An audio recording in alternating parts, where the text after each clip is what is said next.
En entendant parler de l'Afrique, il est courant que l'on pense à la beauté de ses paysages, à l'impressionnante diversité de sa faune et à l'immense richesse culturelle qui s'étend à travers ces régions.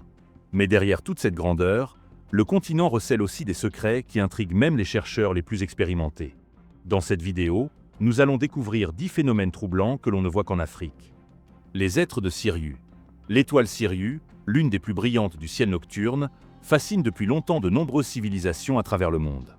Dans la Chine antique, Sirius était associé à la guerre et au pouvoir, tandis qu'en Égypte, son apparition à l'horizon marquait le début des crues du Nil, étant profondément liée aux dieux Horus et Isis.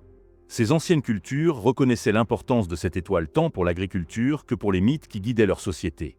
Parmi les tribus africaines Dogons, l'influence de Sirius est encore plus mystérieuse. Les Dogons possèdent une vaste connaissance astronomique qui inclut l'existence d'une étoile compagne de Sirius, connue sous le nom de Sirius B. Cette connaissance est particulièrement surprenante, car cette naine blanche est invisible à l'œil nu et n'a été confirmée par la science moderne qu'au milieu du XIXe siècle grâce au télescope. Les Dogons, cependant, possédaient déjà ce savoir depuis des milliers d'années, transmis par tradition orale. Comment les Dogons ont-ils acquis un tel savoir reste une énigme, et beaucoup spéculent qu'ils auraient pu être influencés par des êtres venus d'un autre monde, supposément originaires de Sirius. Ces croyances se mêlent à la spiritualité de la tribu, où des rituels et célébrations annuelles rendent hommage aux êtres célestes qui, selon eux, les ont guidés et instruits. Créatures mi-humaines, mi-canines. En 2018, une vidéo troublante a émergé des profondeurs d'Internet, filmée dans la province de Limpopo, en Afrique du Sud, montrant une créature étrange qui est rapidement devenue virale. Sur les images, une silhouette ressemblant à un humain est aperçue aux côtés de 2 chiens, marchant d'une manière déroutante. L'enregistrement a suscité une vague de spéculations, certains y voyant une preuve de l'existence d'êtres surnaturels ou d'hybrides génétiquement modifiés. Des récits similaires ont surgi dans d'autres parties du monde, comme en Argentine, où des témoins affirment avoir vu un être d'environ 2 mètres de haut errant dans les rues la nuit. Ces histoires ont alimenté des théories du complot suggérant que ces créatures pourraient être des expériences secrètes, voire des êtres interdimensionnels apparaissant occasionnellement dans notre plan d'existence.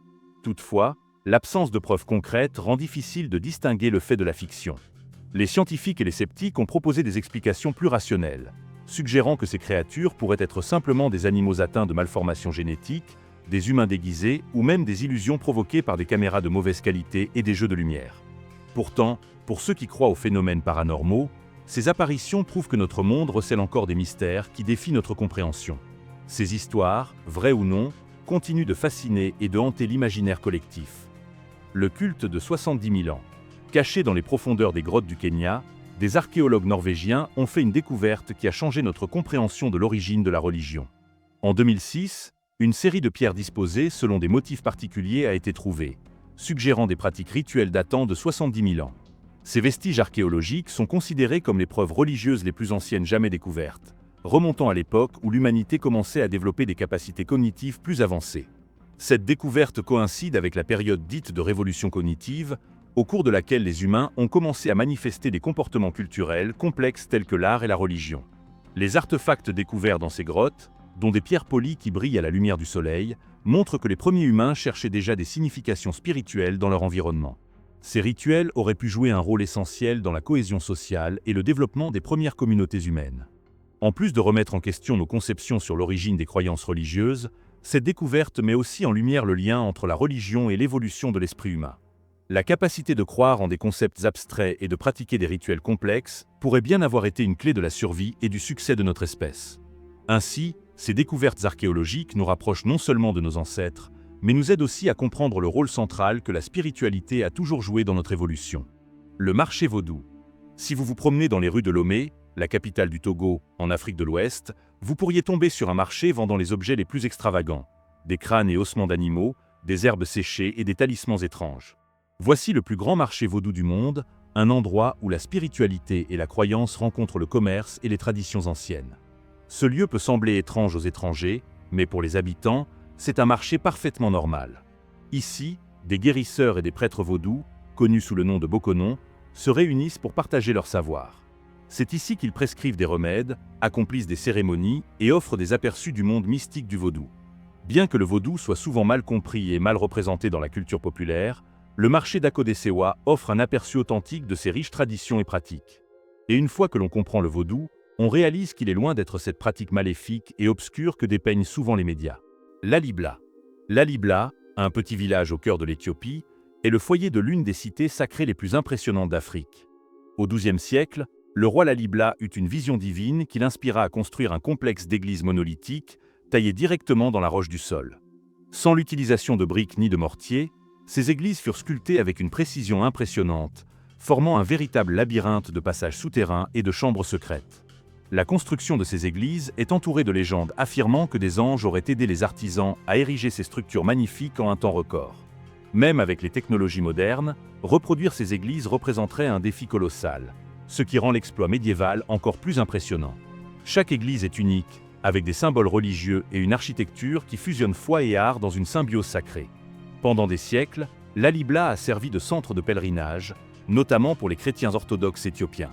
Lalibela demeure un lieu de dévotion spirituelle et une destination touristique qui attire des visiteurs du monde entier. La ville a été préservée au fil des siècles, malgré les guerres et l'usure du temps. Encore aujourd'hui, elle est le théâtre de célébrations religieuses, où les fidèles se rassemblent pour honorer leur foi, se transportant dans une époque où la dévotion se matérialisait en pierre et en silence. Lalibela est un témoignage durable de la foi inébranlable et du talent artistique de ses bâtisseurs. Le lac dangereux. Caché dans la région nord de la Tanzanie, le lac Natron n'est pas un plan d'eau ordinaire. Ce lac salé et alcalin, situé en toile de fond de la majestueuse vallée du Rift et du volcan ancien d'Oignolangué, possède une qualité unique et quelque peu sinistre.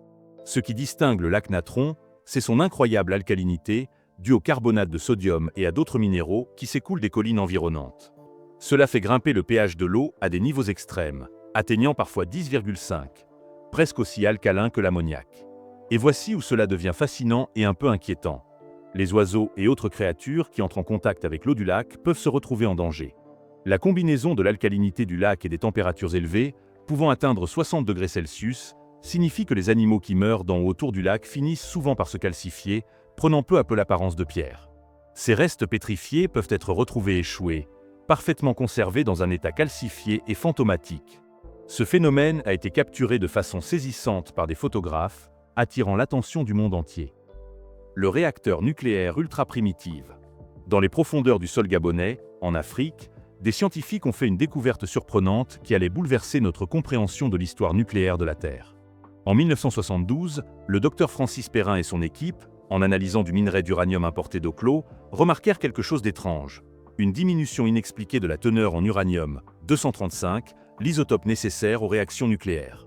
Cette observation a déclenché une série d'enquêtes qui ont abouti à la découverte que des réactions nucléaires s'étaient produites naturellement à cet endroit, il y a plus de 2 milliards d'années.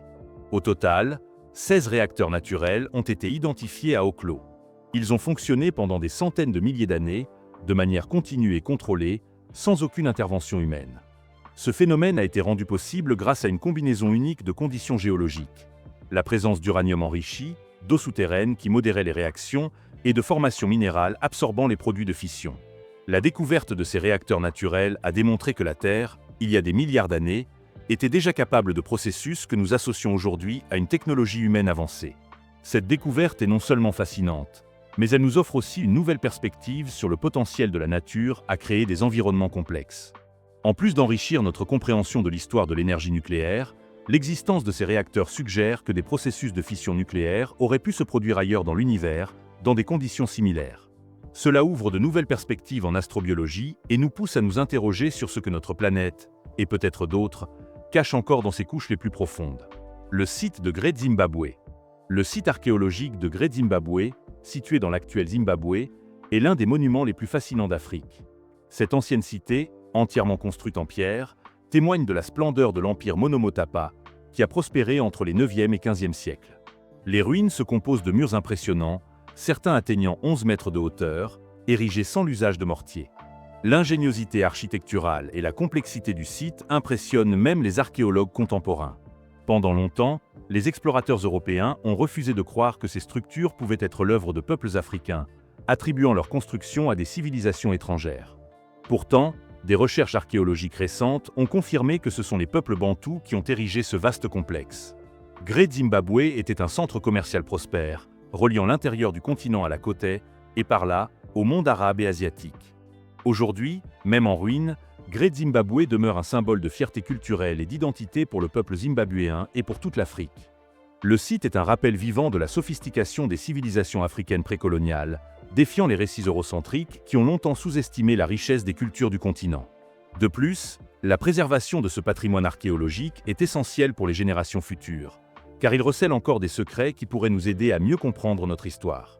L'arbre de vie. Poussant au cœur de la savane africaine, le baobab est un symbole de résilience et de longévité, surnommé à juste titre l'arbre de vie. Le baobab se dresse haut et fier, avec une stature imposante immédiatement reconnaissable par son tronc renflé et ses branches qui ressemblent curieusement à des racines s'étendant vers le ciel. Les baobabs ne sont pas seulement uniques par leur apparence, leur longévité est également remarquable. Ces géants peuvent vivre des milliers d'années. Certains pensent qu'ils ont plus de 6000 ans, faisant d'eux l'un des êtres vivants les plus anciens de la planète. Le tronc massif joue un rôle crucial dans leur survie durant la saison des pluies, en stockant d'énormes quantités d'eau, ce qui permet à l'arbre de résister et de prospérer pendant les saisons sèches les plus rigoureuses. Cette adaptation lui a valu un autre surnom, l'arbre à l'envers, car son tronc ressemble à un immense réservoir d'eau et ses branches un enchevêtrement de racines dirigées vers le ciel. Mais le baobab n'est pas seulement résistant, il est aussi un donateur de vie. Son fruit, connu sous le nom de pain de singe, est riche en vitamine C, calcium et antioxydants. Les communautés locales utilisent toutes les parties de l'arbre depuis des siècles, de l'écorce, utilisée pour fabriquer du tissu et des cordes, jusqu'aux graines, qui peuvent être moulues en une farine nutritive. Le baobab joue également un rôle essentiel dans les écosystèmes locaux, offrant de l'ombre et de la nourriture à une multitude de créatures. De plus, son importance culturelle est profonde à travers toute l'Afrique, où il est souvent au centre de légendes et de récits traditionnels. Beaucoup le considèrent comme un lieu de rassemblement sacré, voire une demeure pour les esprits. Malheureusement, en raison de l'activité humaine, ces arbres sont menacés d'extinction. Les empreintes géantes. L'un des mystères les plus intrigants du continent africain est celui des empreintes géantes, censées avoir été laissées il y a très longtemps par de véritables humains géants. Ces empreintes sont situées près de la frontière avec l'Eswatini et elles sont exactement ce que leur nom suggère, d'énormes marques imprimées dans la roche de granit, ressemblant de près à une empreinte humaine. Cependant, contrairement à une empreinte humaine classique, celle-ci mesure environ 4 mètres de long, ce qui suggère une créature d'une taille absolument étonnante selon les standards humains. Tandis que certains croient que ces empreintes prouvent l'existence passée de géants, d'autres les considèrent comme des éléments du folklore ou des mythes, évoquant des êtres titanesques ou des esprits ancestraux ayant autrefois parcouru la Terre.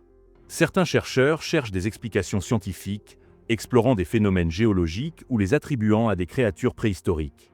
Ce qui est encore plus mystérieux, c'est l'âge supposé de ces empreintes. Des études préliminaires ont suggéré que les formations de granit environnantes pourraient avoir plus de 200 millions d'années. Si les empreintes sont aussi anciennes que les roches sur lesquelles elles ont été imprimées, cela remet en question de nombreuses idées reçues sur la chronologie de la vie sur Terre. Les empreintes Ummon-Longa n'ont pas seulement attiré l'attention d'historiens et de scientifiques, mais également de touristes, de passionnés et de personnes fascinées par l'inexpliqué. Toutefois, même si elles restent un lieu d'intérêt intrigant, elles rappellent aussi l'importance de l'équilibre fragile entre exploration et préservation. Le premier site astronomique du monde. Le tout premier site astronomique du monde se trouve dans l'immense étendue du désert du Sahara, en Égypte. Loin des célèbres pyramides et temples, se situe un site ancien qui intrigue les chercheurs depuis des décennies, Nabta, à environ 490 km au sud du Caire. À première vue, cet endroit peut sembler être juste un bout de désert comme tant d'autres, mais en creusant un peu plus, on découvre le mystère qui l'entoure. Nabta remonte à plus de 6000 ans, ce qui en fait l'un des sites archéologiques les plus anciens connus d'Afrique. Le site est constitué de cercles de pierre, de tombes et même d'un cercle calendaire qui précède Stonehenge de plus de 1000 ans. Oui, un système calendaire en plein désert, bien avant que de tels systèmes ne soient largement utilisés. C'était quelque chose de bien en avance sur son temps. Mais pourquoi construire de telles structures en pierre dans un endroit aussi reculé et inhospitalier? Tandis que certains pensent qu'il s'agissait d'un site cérémoniel pour des communautés nomades, d'autres avancent qu'il s'agissait d'un observatoire astronomique primitif. Les pierres alignées avec certains corps célestes suggèrent que le peuple de Nabta possédait des connaissances avancées sur les étoiles et leurs mouvements. Mais comment et pourquoi ont-ils acquis ce savoir? Et quelle en était la signification pour eux? Cela reste un mystère. En outre, l'existence même d'un tel lieu remet en question notre compréhension des civilisations africaines anciennes. Le niveau d'organisation nécessaire à la construction de structures aussi complexes laisse penser à une société sophistiquée, peut-être même dotée de formes de leadership et de pratiques religieuses élaborées. Si vous avez aimé la vidéo, laissez un like, abonnez-vous à la chaîne et activez la cloche de notification. Merci d'avoir regardé et à la prochaine.